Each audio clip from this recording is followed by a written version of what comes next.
Breaking news now. Two more women have just come forward tonight. They accuse Senator Al Franken of inappropriate touching. Both women speaking on condition of anonymity to the Huffington Post. They claim Franken groped their posteriors in separate incidents during Franken's first campaign for the Senate back in 2007. This makes now a total of 4 women who've made similar allegations against Franken over the past week. Joining me now, Washington Times opinion editor, Fox Business contributor Charlie Hurt.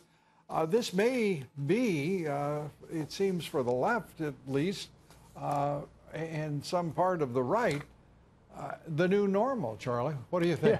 Yeah, no kidding. I mean, these people are dropping like flies. They're coming out of the woodwork like cockroaches. But, you know, I thought it was particularly interesting because this latest report about Al Franken came out of Huffington Post, which, of course, is the website that was started by Al Franken's great friend and now defender, Arianna Huffington, right, who, who had all those embarrassing pictures of him groping her, but she seemed to think it was just fine and rather enjoyed it, apparently.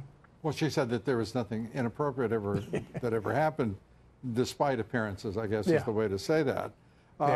Senator Conyers of Michigan, Congressman Conyers of Michigan, more women stepping forward again. He says he will not, no matter what, resign. Your reaction? And I mean, with Conyers, you're talking about a guy who is the most powerful Democrat on the House Judiciary Committee. This is the committee that oversees justice in this country. And the idea that this kind of guy, and you know, there's a new report out just today, Melanie Sloan, who is an attorney, certainly not a right-winger by any stretch. If anything, she's a left-winger, but a powerful attorney who is a ethics watchdog here in the city. Her whole life she's been going after powerful people. She came out today in the Washington Post and accused Conyers of assaulting her and abusing her when she worked for him years ago, and that she alerted Dick Gephardt at the time to this abuse, and nothing was ever done about it. It was all swept under the carpet. I think that as many of these things as we've seen so far, Lou, I think we haven't seen the end. I think we're still going to see a lot more, and there are a lot more questions that need to be, uncomfortable questions that need to be asked of people.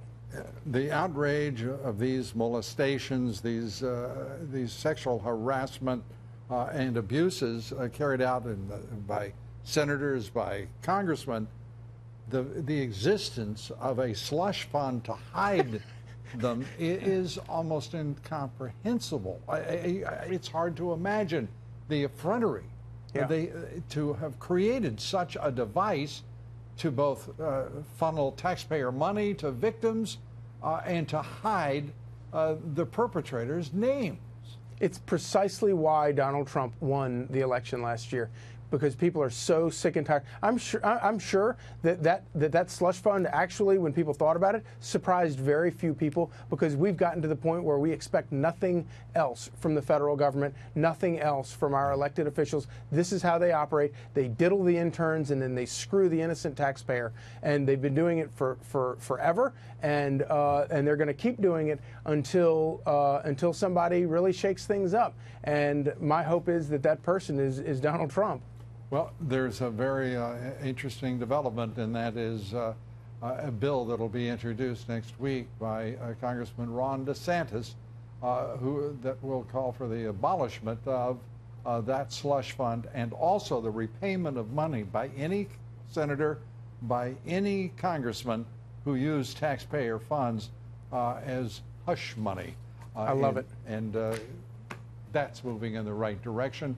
The vote will be a very interesting thing to watch, yes, don't you think? And yes, it will be. And you watch, all the normal lobbyists around here won't score this one. They score everything else, but they won't score this one, because it's something that really literally goes against everything everybody stands for in Washington. It'll go a long way toward helping drain this swamp.